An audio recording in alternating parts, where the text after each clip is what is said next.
Hello everybody, I'm Jay. Welcome to What It's Like. Today, totally different episode. It's the 100th episode that we've done for the channel so far. I'm so excited. So a lot of people, a lot of car YouTubers are showing different cars that they think if you're totally broke, what you should potentially drive.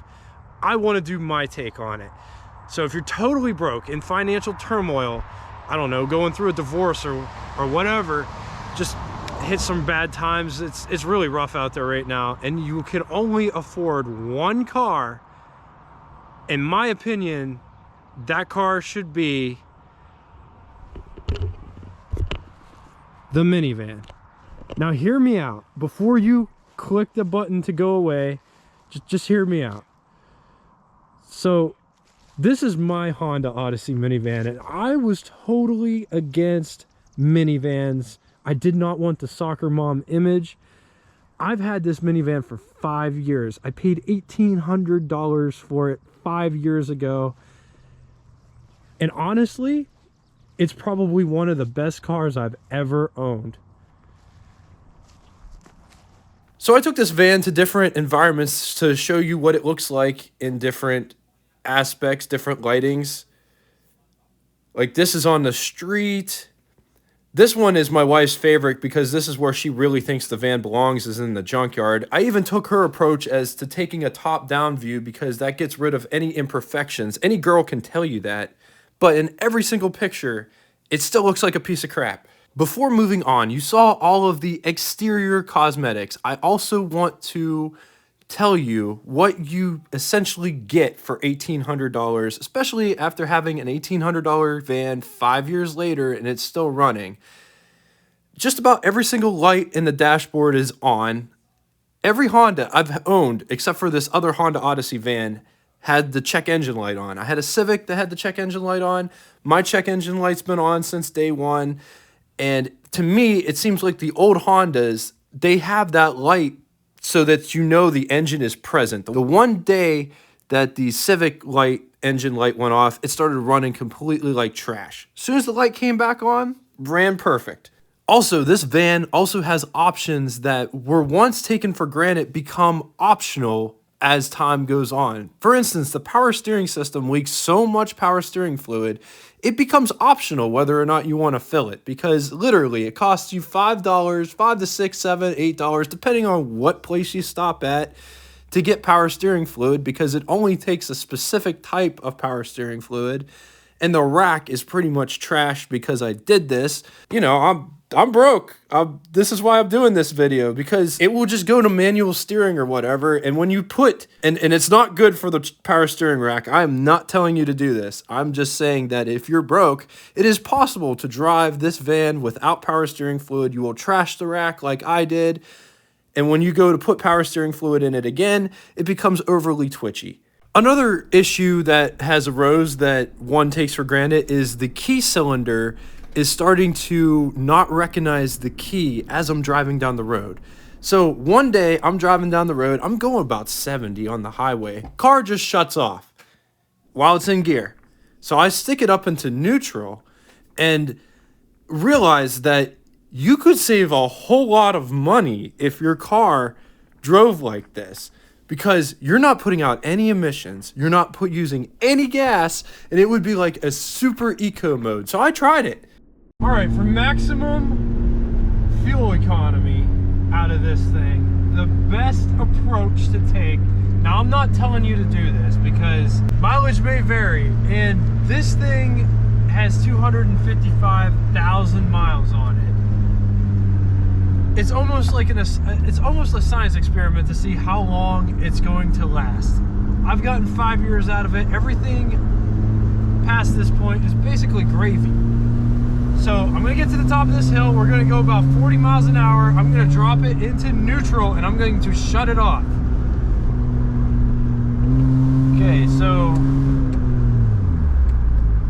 we're going about 40.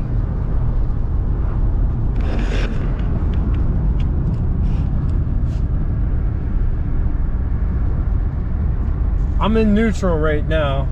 We gotta get up this little hill before I shut it off.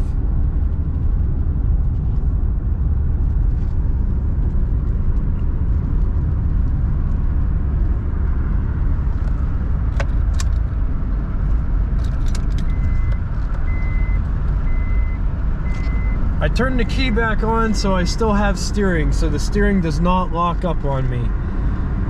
Now, it's important to know that it's possible to do this, but be aware that if you do it for a long period of time, because new cars have vacuum operated power brakes, you will run out of vacuum pressure eventually, because the engine supplies the vacuum pressure.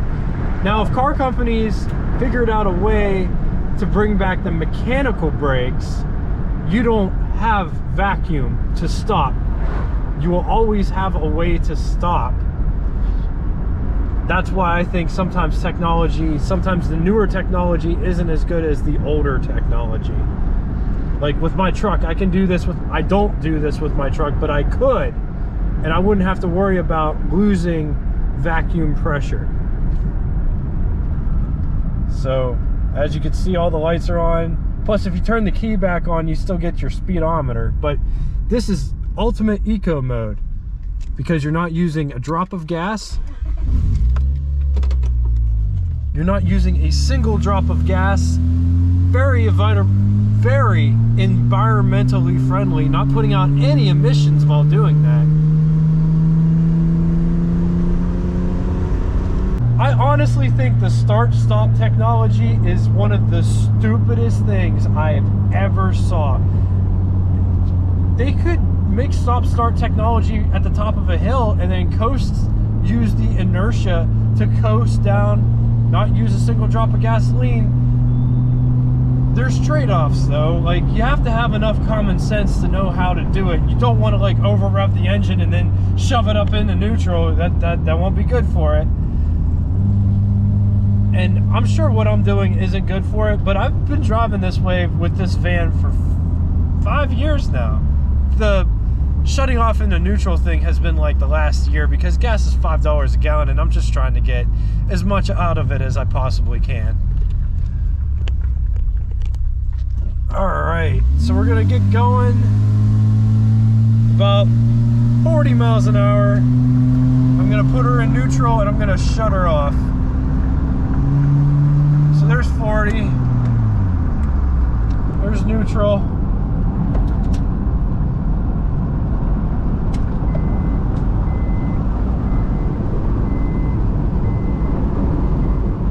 We are running off of inertia, gravity.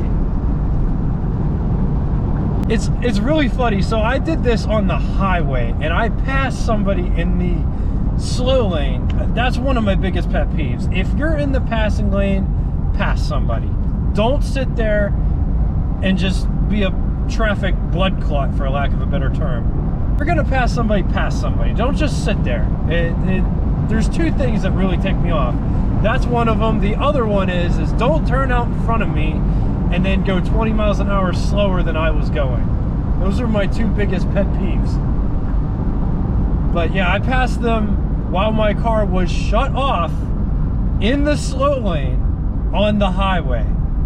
It was so funny. I wanted to video it, but I didn't have my stuff with me at the time. But we're coming up this hill. We're cresting this hill now. Car's still shut off. All the lights in the dashboard have indicated that it's shut off. And I know this isn't good for oil lubrication. I'm not saying to do this. I'm just saying that this is an option. If you have no money and you need to get places for free, granted, it does take a little bit more gas to start the engine than it is running it. But while on the highway topic, when I passed that lady on the highway, you should have saw the look on her face when I started up the car a couple miles down the road from where I passed her. It was priceless. I wish I could have videoed that. It was great. The reason why you would want to buy a minivan is because it's a jack of all trades. It can be a pickup truck. So just check out all the space that you have to store stuff in this. These are 8-foot long boards.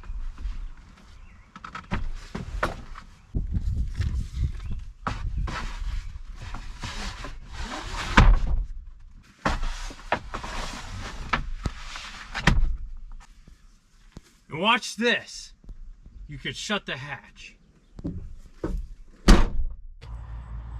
It could be a race car. I don't know if you noticed this, but there's priorities wrote at the top of my van because a lot of other people put, like, they have a GTI, they put GTI, or they put Honda. I put priorities because it's a rundown van, but this van will give a lot of people a run for their money. I want to give a little bit of background before we race Trevor. Trevor has a 2014 Jetta wagon. This van, according to the internet, Jetta goes 0 to 60 in 8 seconds. This van goes 0 to 60 in 8.5 seconds. If you drive it the way they want you to drive it. But I am not driving it the conventional way. I am shifting it manually. It's way faster if you do that, as you will see. Also want to give more background information. This van hasn't had an oil change in 16,000 miles. And I know that's really, really bad for it, but it's leaked. Every time I check the oil, there's none on the dipstick, and I put more oil in it. So that's like changing it, right? It's a work van. Don't hate me. We're just doing this for fun. Scotty Kilmer, he believes in Toyotas, not Hondas. He's a very big Toyota fan. He says Toyotas are better than anything else out there. I have to sort of disagree. Toyotas get, they run forever, but they get really bad gas mileage, especially with the SUVs and the trucks and stuff. This is kind of a side note. This Honda has gone without oil. I can't even tell you countless times. The oil light actually came on one time and it had absolutely no oil in it. God knows how long it was like that. And I put oil in it and I, in my mind, thought I changed the oil, you know? I thought that's how it worked. I know that there's still a quart in the filter. The filter needs to be changed. This is all for fun.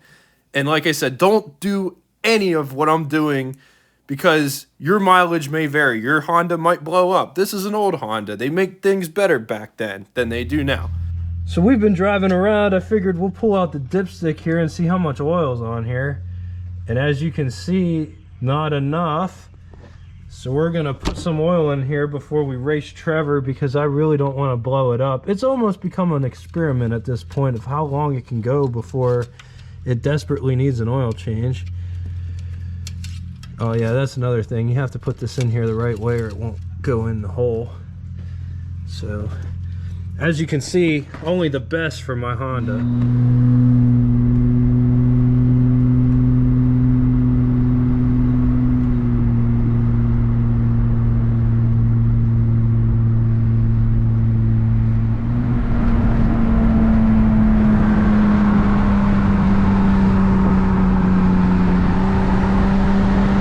Ready?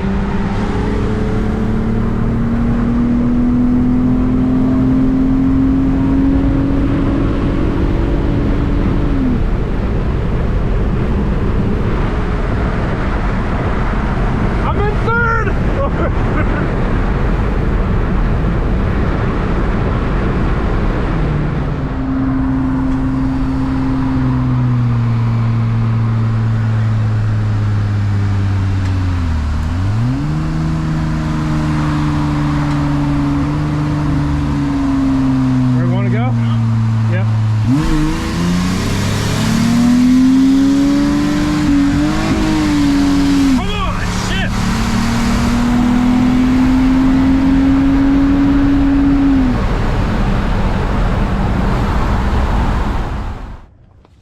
So here's another positive about owning a van. So say you have a bunch of stuff that you just don't want to pick up.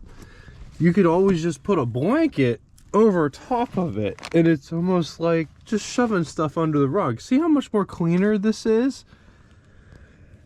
It would even look even better if we got all of these wrinkles out of this rug. Moving blanket, I should say. But say you need to haul people and goods. That's possible as well. There is a rear seat that folds up out of the floor. Just like that. And it would have the perception of them riding in a limo. Plus, you have all the space up there for stuff. And you have all the space back here for stuff. So that's what it looks like with a car seat in the very, very back, and it would seem like you're driving around Miss Daisy whenever she gets back there. Because look at all the space she has. Without this second row of seats in here, it's very, very spacious for the rear passengers. Now I know what you're thinking. Hey Jay, why don't you just put the middle row of seats in there and then you'd have all of the space in the back? Well, I want to show you why doing it this way is better.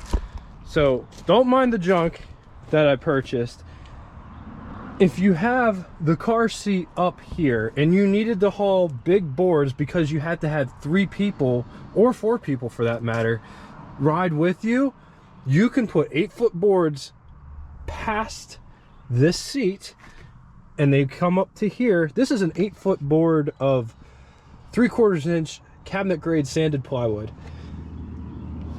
You can't do that with the center seats in here. Also going to show you how much space you have if you decide to do it this way. And then I'm going to put the seats in and show you how much space you have if you do it the other way. So you roughly have about 4 feet of space from down here to over here. And then it's over 5 feet wide in this area. So that's 5 feet right there. So you have about 68 inches of space, plus taking all the seats out of this area gives you nice access points just by simply opening up the door and putting whatever you want in this section, as well as having all of this space back here minus this one little part here for the board. I moved it over there so that the thing could shut. But look, I have storage space for gallons of paint and some various hinges and everything else because this is tubbed out here.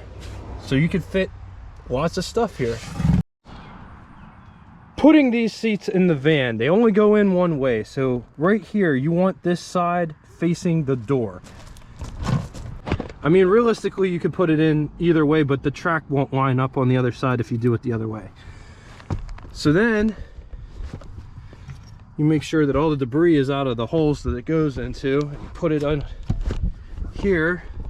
So you get that lined up and you get this lined up, and then you just put the seat down like that, and then you hit the recline feature here to pull it up like that, and there you got a captain's chair with armrests.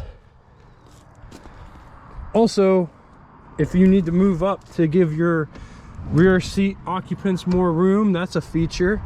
You could also move it up to recline. These seats fold forward.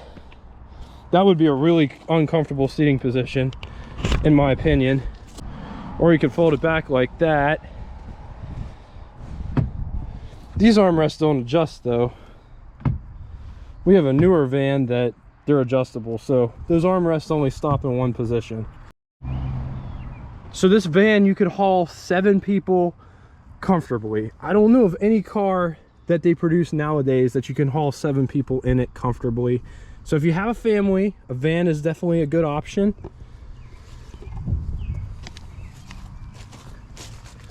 Let's move this stuff out of the way, just so I can show you what it's like if you decide to keep the middle row intact and how much storage space you have back here.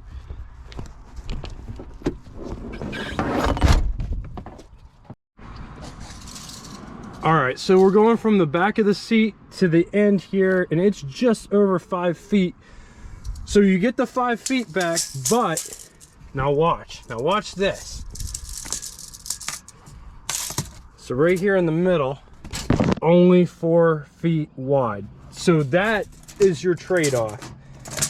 If you decide to just use the jump seat, one, it's way easier to just put the seat up than it is to put those other seats. The captain's chair is about 75, maybe 100 pounds each.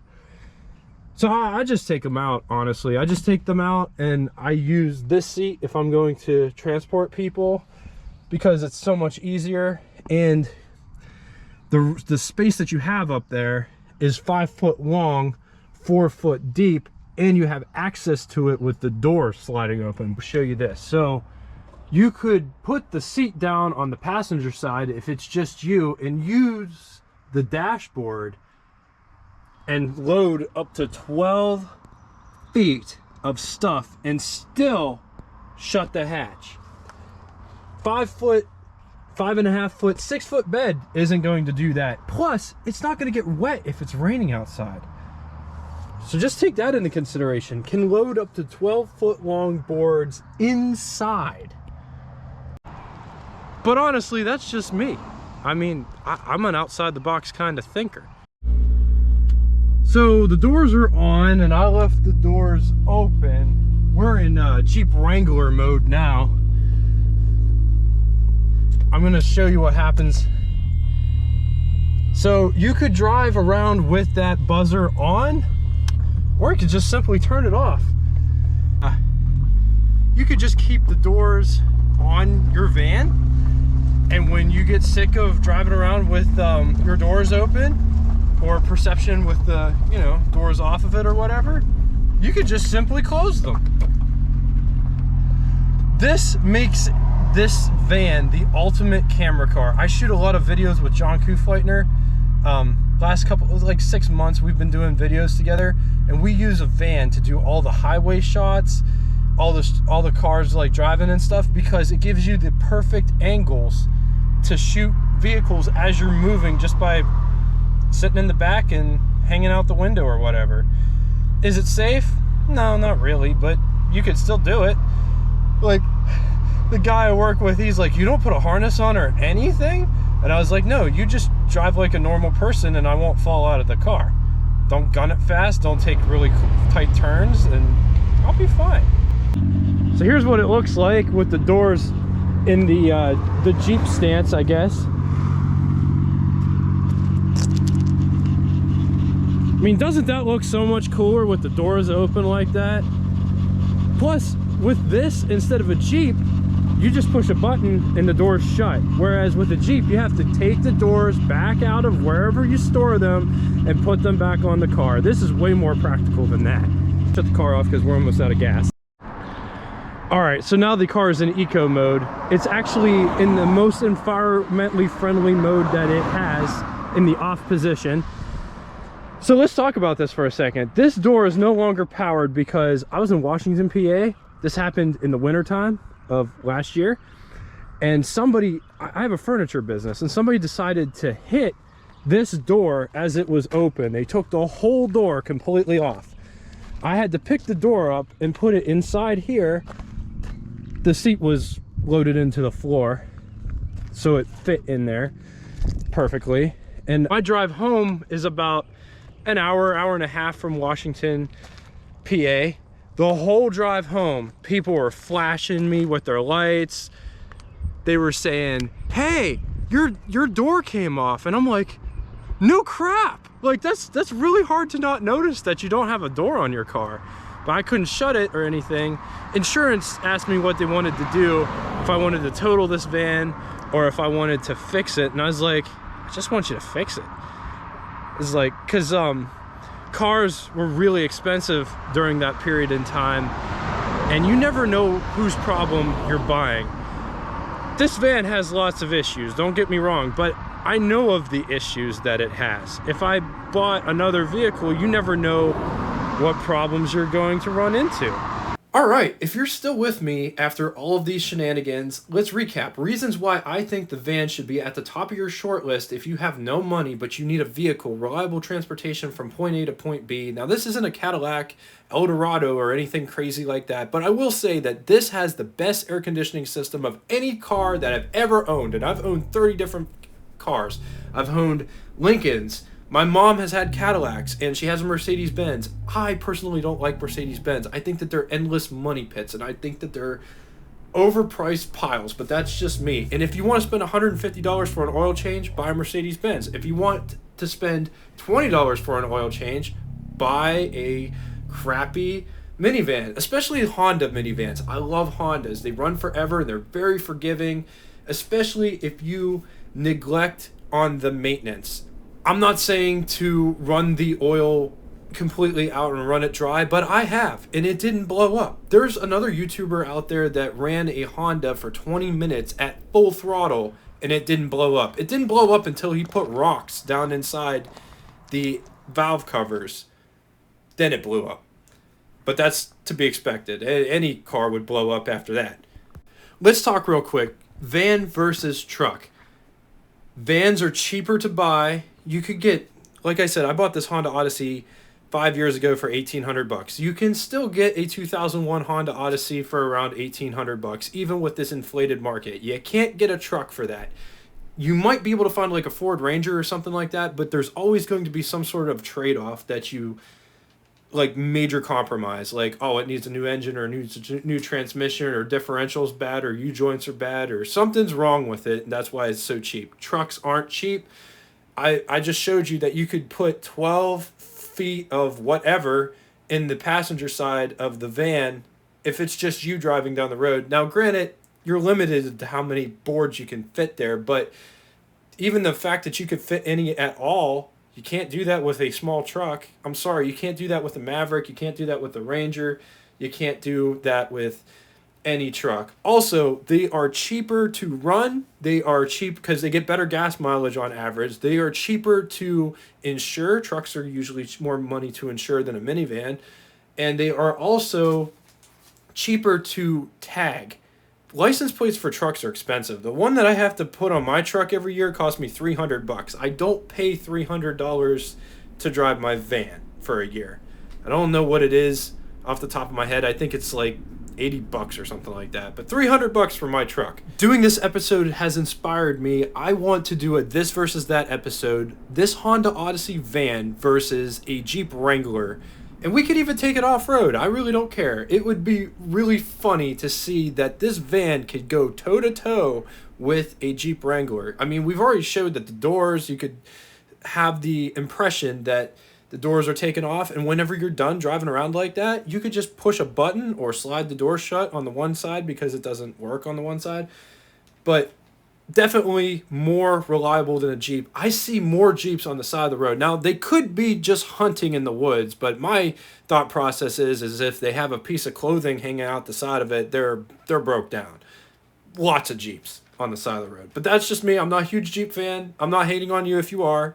Minivan versus car. Yes, the minivan does not get as good of gas mileage as, say, like a Toyota Corolla or a Toyota Camry. They get really good gas mileage. But you can't haul nearly as much stuff in a car as you can a van, or people for that matter. If you have a big family gathering to go to, van is it. I mean, we went up to the lake the other day with 8 people, and our other van, the nicer van, has leather seats and DVD player and stuff. All the options and features my van doesn't have. But we only paid $3,500 for that van, and it's only got it only had 160,000 miles on it when we bought it. Really good deals on vans, and that's why I think that if you're a broke millennial, look at the minivan. They are a jack of all trades. Thank you all so much for watching, and until next time, toodaloo!